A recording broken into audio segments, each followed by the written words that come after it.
할렐루야. 삶의 중심을 우리 모두가 하나님께 집중함으로 어떠한 상황 속에서도 하나님을 예배하고 하나님을 찬양하며 살아가는 우리 모두의 삶이 되기를 간절히 소망합니다. 여러분, 사람에게 특징이 하나 있는데요.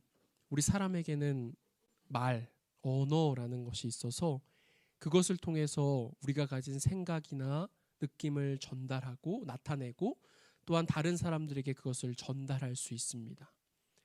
지금 저도 언어를 통해서 여러분에게 하나님의 말씀을 전하고 또한 우리 성도 여러분들과 소통하고 있습니다.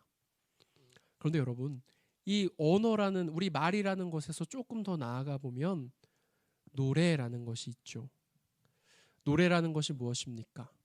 노래는 운율이 있는 언어로서 그 안에 어떤 사상이나 감정 등을 담아서 표현합니다. 아마 그냥 제가 생각하기에는 언어보다 더 고차원적인 경지가 아닐까라고 생각해 보았습니다. 그래서 사람들이 노래를 예술이다라고 이야기하는지도 모르겠죠. 인간은 그 기원을 알 수 없을 만큼 오래전부터 노래로 그 자신의 감정을 또 우리의 많은 것들을 표현해 오고 있습니다. 여러분 한번 생각해 보세요. 정말 우리 인간을 한번 생각해 보면, 나라는 존재를 생각해 보면 알면 알수록 정말 놀라운 존재다, 신비한 존재다라는 것을 우리가 느끼게 될 것입니다. 그래서 우리가 나의 이 존재를 가만히 들여다보면, 가만히 묵상하다 보면 정말 하나님께서 나를 창조하신 것이 맞구나. 하나님께서 정말 나를 신비한 존재로 창조하셨구나라는 것을 우리가 느끼게 됩니다. 여러분, 그렇다면 우리는 언제 노래합니까? 먼저 우리는 기쁠 때, 기분이 좋을 때, 흥에 겨워서 노래를 합니다. 그리고 지칠 때, 힘들 때도 노래하죠. 우리가 작년인가요? 우리 작년에 우리 저쪽 교회에 있을 때 김장 담궜던 거 여러분 기억하시죠?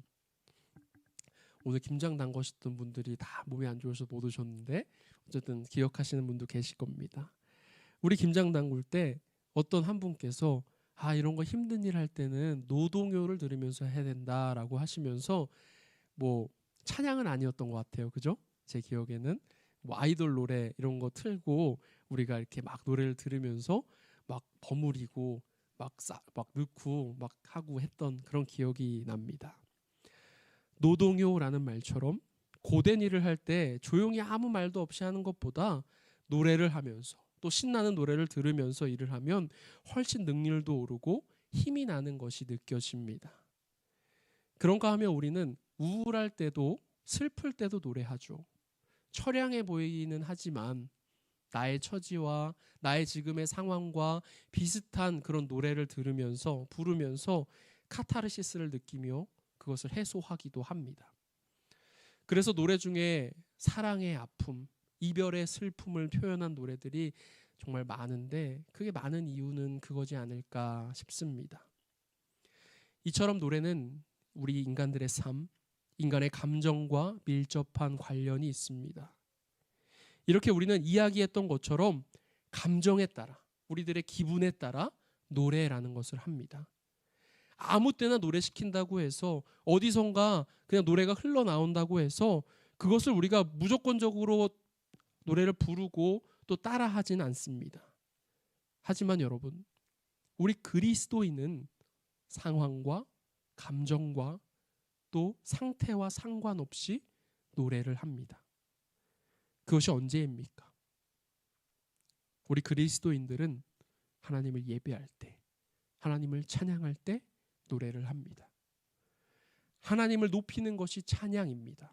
그런데 그 찬양의 방법에는 여러 가지가 있어요. 뭐가 있을까요? 시를 통해서도 하나님을 찬양할 수 있을 것이고요. 또 우리가 워십이라고 하죠. 몸을 통해서, 우리 몸으로 표현되어지는 어떤 그런 동작들을 통해서 하나님을 찬양할 수도 있습니다. 그리고 또한 노래를 통해서도, 찬양을 통해서도 우리가 하나님을 찬양할 수 있죠. 그리고 우리는 하나님을 찬양할 때 우리는 우리의 기분에 따라서, 감정에 따라서 하지 않습니다. 오늘같이 주일이죠. 하나님을 예배하는 주일에 뭐 무슨 안 좋은 일이 있거나 나에게, 아니면 뭐 기분이 나쁘다고 해서 나 오늘 찬양 안 할래, 혹은 교회 뭐 안 가긴 좀 그러니까 그냥 가서 입 다물고 가만히 있다 얼굴만 비추고 와야지, 이렇게 생각한다는 것은요, 하나님을 예배하는 자, 그리스도인에게는 어울리지 않는 모습, 어울리지 않는 생각일 것입니다. 우리는 어떤 상황 속에서도 하나님을 향한 찬양을 멈춰서는 안 됩니다. 바꿔 말하면 우리는 어떠한 상황에서도 하나님을 찬양할 수 있다라는 것이죠. 이사야 43장 21절에서 하나님은 이렇게 말씀하십니다. 우리 이사야 43장 21절 말씀 우리말 성경으로 같이 한번 읽어봅니다. 함께 읽습니다. 이 백성은 나를 찬양하게 하려고 내가 손수 만든 사람들이다. 아멘. 여러분, 우리를 누가 창조하셨습니까? 하나님이 창조하셨어요. 그런데 하나님께서 우리를 창조하셨는데 우리를 창조하신 이유가 무엇이라고 하고 계시죠? 맞습니다. 나를 찬양하게 하려고, 하나님을 찬양하게 하려고 만드셨다라고 말씀하고 계십니다. 하나님을 찬양하고 하나님을 예배하는 것은 하나님의 백성들에게 주어진 특권이자 의무입니다.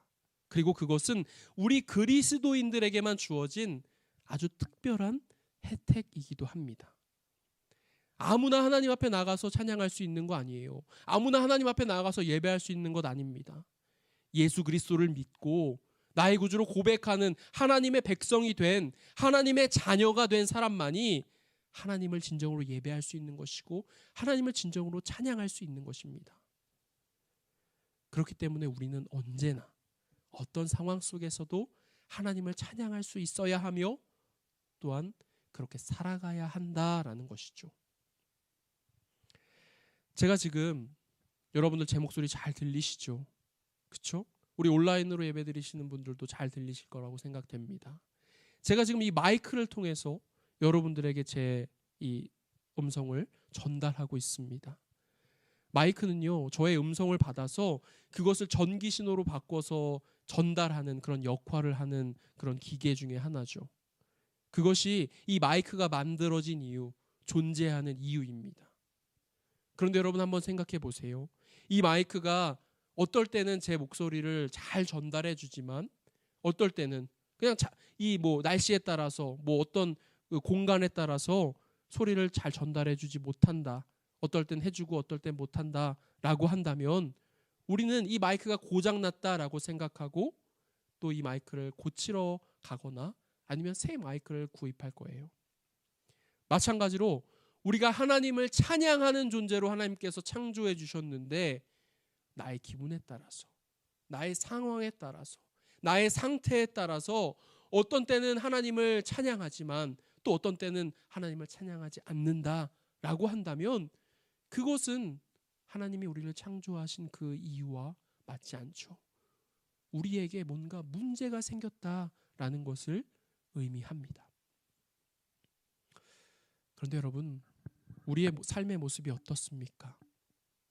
나 하나님을 찬양하는 자야, 하나님의 영광을 노래하는 자야 라고 이야기하면서도 우리는 사실 우리의 상황에 따라서, 우리의 기분에 따라서, 우리의 상태에 따라서 그것이 달라지는 것이 사실 우리들이 가진 현실의 모습이기도 합니다. 그렇다면 여러분, 우린 찾아봐야 해요. 도대체 우리의 무엇이 우리로 하여금 하나님을 찬양하도록 창조된 우리들의 그 특권을 막아서고 있는가라는 것을 우리가 생각해 볼 수 있어야 한다는 것입니다. 우리는 언젠가부터 나 자신도 모르게 이 예배의 주인이, 내가 내 목소리로 부르고 있는 이 찬양의 대상이 나 혹은 그 내 찬양을 듣는, 우리의 예배를 바라보는 그 사람들에게 집중되어 있음을 바라보게 됩니다. 그래서 우리가 예배를 드리고 또한 찬양을 드리는 것을 상황에 따라, 환경에 따라 선택해버리는 그러한 오류를 범하고 살아가고 있는 것이죠. 너무나 당연한 얘기로요, 여러분. 예배의 주인공, 찬양을 받으시는 대상이 누구십니까? 하나님이셔야 되죠. 그것은 당연히 하나님이십니다. 당연히 그것을 받는 대상이 하나님이셔야만 그것이 진짜 예배인 것이고 진짜 찬양인 거예요. 그런데 우리가 착각하는 것, 내가 예배를 통해서 감동을 받고 우리가 흔히 말하는 것처럼 오늘 예배 드리고 나니까 은혜 받았다. 찬양 듣고 나니까 찬양하고 나니까 마음에 감동이 오네. 너무 좋았다라고 느끼는 것.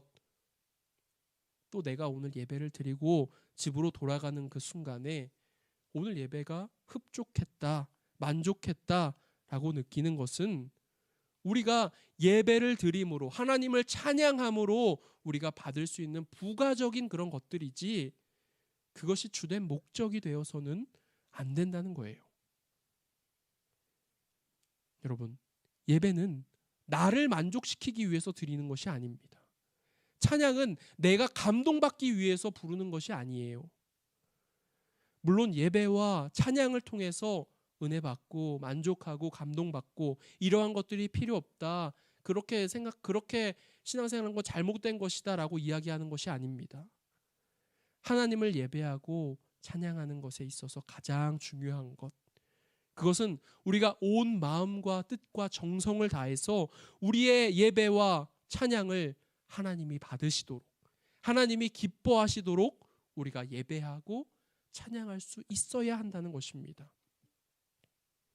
그렇게 우리가 우리의 온 마음과 뜻과 정성을 다하여서 하나님을 예배하고 하나님을 찬양하고 하나님 앞으로 나아갈 때, 그때 우리에게 성령께서 감동을 주시고 우리가 하나님과 소통함으로 은혜를 받고 합당한 그러한 거룩한 자유를 느끼게 될 수 있는 것입니다. 그것이 바로 우리가 드려야 하는 예배, 우리가 드려야 하는 찬양인 것이죠. 교회 건물 멋있는 데 되게 많죠. 물론 여기 동네에는 없을 수도 있겠지만 한국 같은 데 가보면 정말 삐까뻔쩍한 그런 교회들 참 많이 있습니다. 그런데 여러분, 교회 건물이 멋지고 좋은 것, 값비싼 악기와 정말 좋은 장비들로 그냥 사운드 자체만으로도 막 마음에 어떤 그 감동 같은 것이 오는 것, 그런 것들이 하나님 앞에 드려지는 최고의 예배가 아니라, 그러한 것들은 흉내조차 낼 수 없는, 그러한 것들은 따라올 수조차 없는, 우리가 하나님께 우리의 온 마음과 뜻과 정성을 다하여서 예배드리는 것, 찬양을 드리는 것, 그것이 그냥 방 한 칸일지라도 그것이 바로 하나님 앞에 최고의 예배, 최고의 찬양이 되는 것입니다. 그렇기 때문에 우리의 예배, 우리의 찬양은 우리의 상황과 감정에 따라 좌지우지되는 것이 아니라, 즉 그 초점이 우리들에게, 아니면 내 옆에 있는 사람에게, 내 찬양을 듣고 있는 사람에게 있는 것이 아니라 하나님께 초점을 맞추고 하나님께 집중할 수 있어야 한다는 것입니다. 우리는 참 요동치는 삶을 살아가고 있고 우리의 감정 또한 정말 나 자신도 모르게 수시로 변화하고 있어요. 그렇기 때문에 우리가 나에게 집중해서는 내가 그 예배의 주인공, 내가 그 찬양의 주인공이 되어서는 결코 예배할 수 없고 찬양할 수 없는 것입니다.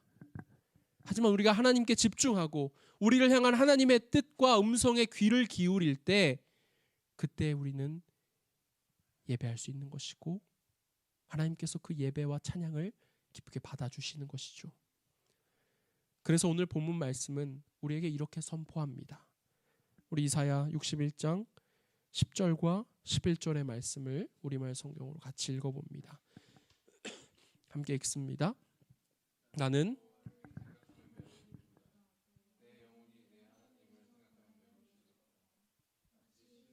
제사장의 관을 씌워주고 신부에게 보석을 달아서 옷을 내게 입히셨고 정의의 긴 옷으로 둘러주셨기 때문이다. 흙이 싹을 틔우듯 동산이 씨앗을 움트게 하듯 주 여호와께서는 모든 나라들 앞에서 정의와 찬양이 싹트게 하실 것이다. 아멘. 지금 나의 상황이, 지금 나의 감정이 문제가 아니라 여호와 하나님을 생각하는 것만으로도 매우 기쁘고 매우 즐겁다라고 말하고 있습니다. 나에게 어떤 좋은 일이 있어서가 아니에요. 내가 하는 일들이 잘 순탄하게 풀려서가 아닙니다. 뭐 때문에? 오직 하나님 때문에. 오직 하나님 때문에 내가 기쁠 수 있고 내가 즐거울 수 있다. 내가 찬송할 수 있다라는 것이죠. 우리는 지금 대림절의 세 번째 주일을 지나가고 있습니다.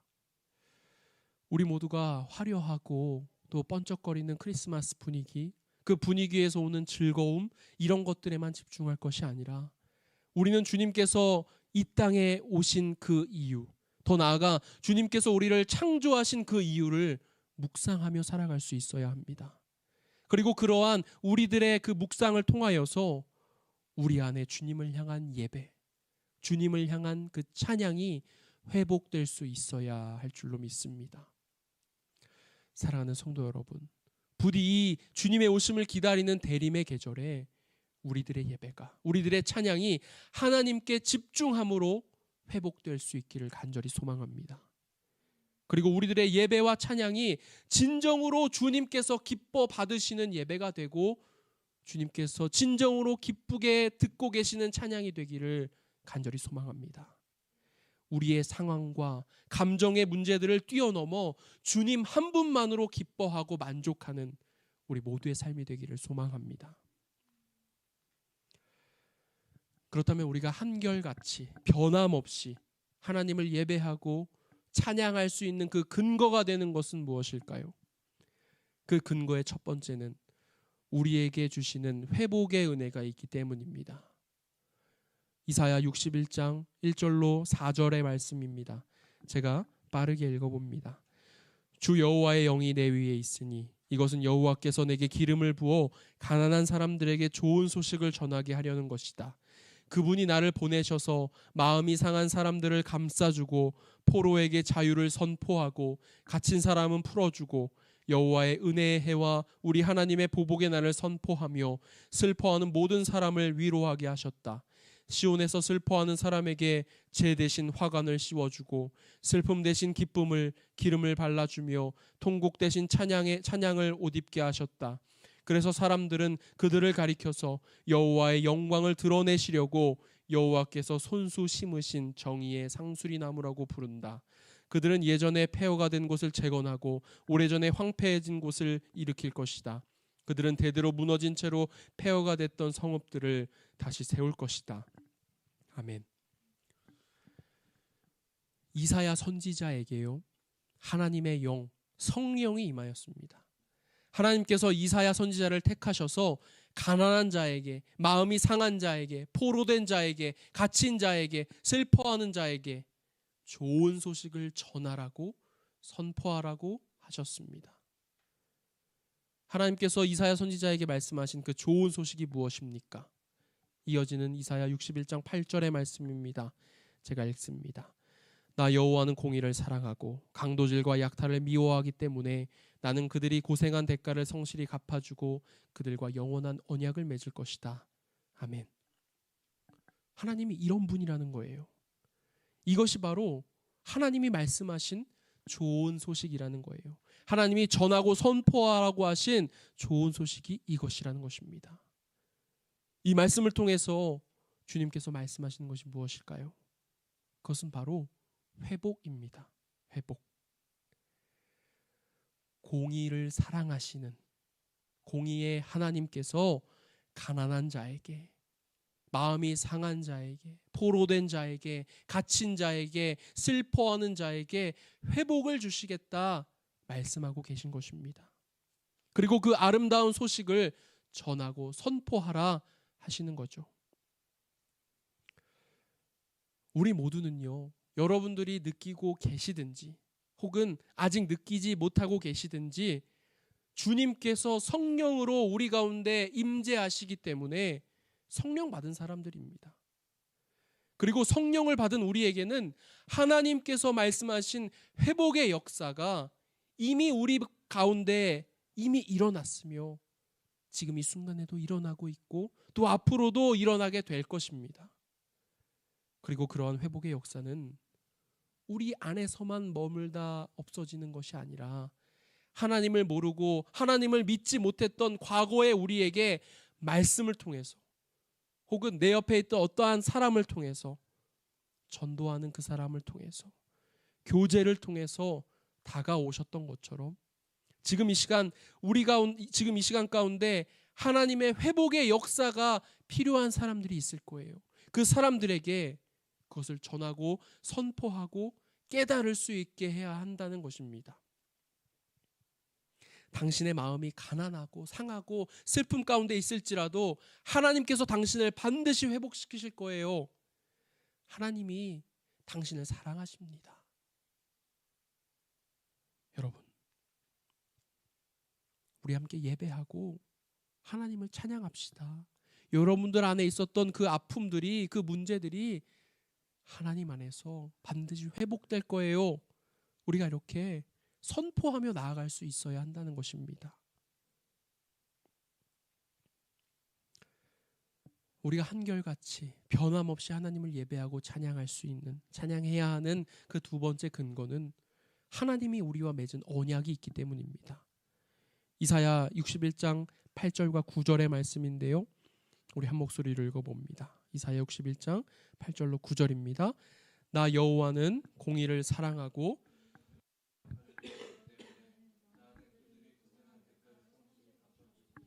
그들과 영원한 언약을 맺을 것이다. 그들의 자손은 우리나라에 알려지고 그들의 후손은 우리 민족 가운데 알려질 것이다. 그들을 보는 사람마다 그들이 여호와께서 복을 내리신 자손임을 인정하게 될 것이다. 아멘. 하나님은 이스라엘 백성들과 영원한 언약을 맺으셨습니다. 비록 그 이스라엘 백성들 쪽에서 언약을 지키지 않고 살아갈지언정 하나님께서는 그 언약을 깨지 않으시고 반드시 영원토록 지키시는 분이십니다. 그것이 바로 복이라는 거죠. 우리를 잘 먹게, 잘 살게 하시는 그런 세상이 이야기하는 복을 주시는 분이 하나님이 아니라 지금 여기에서 말하는 우리가 반드시 깨달아야만 하는 진짜 복은 하나님은 당신의 백성들과 맺은 그 언약을 끝까지 지키시는 분이고 그 하나님께서 우리와 언제나 함께 하신다는 사실입니다. 그것이 진정한 복이라는 거예요. 여러분, 그 복이요, 우리에게 주어졌습니다. 그 언약이, 그 약속이 우리 안에 있습니다.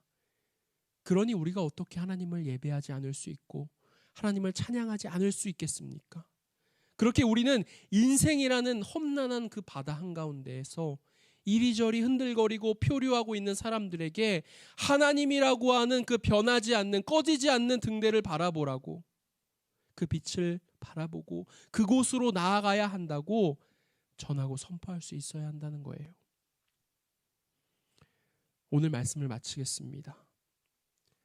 세상의 노래는 기분에 따라 달라집니다. 상황에 따라 달라집니다. 내 감정에 따라 부를 때도 있고 안 부를 때도 있고 그렇게 달라집니다. 그러나 우리는 모든 상황 속에서 하나님을 향하여 예배할 수 있어야 하고 하나님을 향하여 찬양할 수 있어야 합니다. 내 기분과 내 상황에 집중하는 것이 아니라 하나님께 집중하기에 그 안에 회복의 은혜가 있으며 하나님의 약속이 있음을 우리가 알고 있고 믿고 있기 때문에 우리는 모든 상황 속에서 예배하고 찬양할 수 있습니다. 사랑하는 성도 여러분, 오늘 꼭 반드시 기억하시기를 부탁드립니다. 우리는 하나님을 예배하고 하나님을 찬양하기 위해 창조된 존재들입니다. 그리고 그것은 우리의 특권이자 우리의 의무입니다. 그러나 만약 우리가 나에게 집중함으로 예배를 드리고 찬양한다면 그 가운데 나의 자리만 있을 뿐 하나님의 자리는 없습니다. 하지만 우리가 내가 아닌 하나님께 집중한다면 하나님은 그 예배와 우리가 드려지는 그 찬양의 주인이 되셔서 주인공이 되셔서 우리의 그 예배와 찬양을 기쁘게 받아주실 것이며 또한 풍성하신 은혜로 우리를 채워주실 거라고 믿습니다. 주님의 오심을 기다리는 이 계절에 우리의 예배가 회복되고 우리의 찬양이 회복되며 우리에게 약속하신 주님의 그 언약이 성취되는 그것을 우리가 경험하며 살아가는 저와 여러분의 삶이 되시기를 간절히 기도하고 소망합니다. 아멘.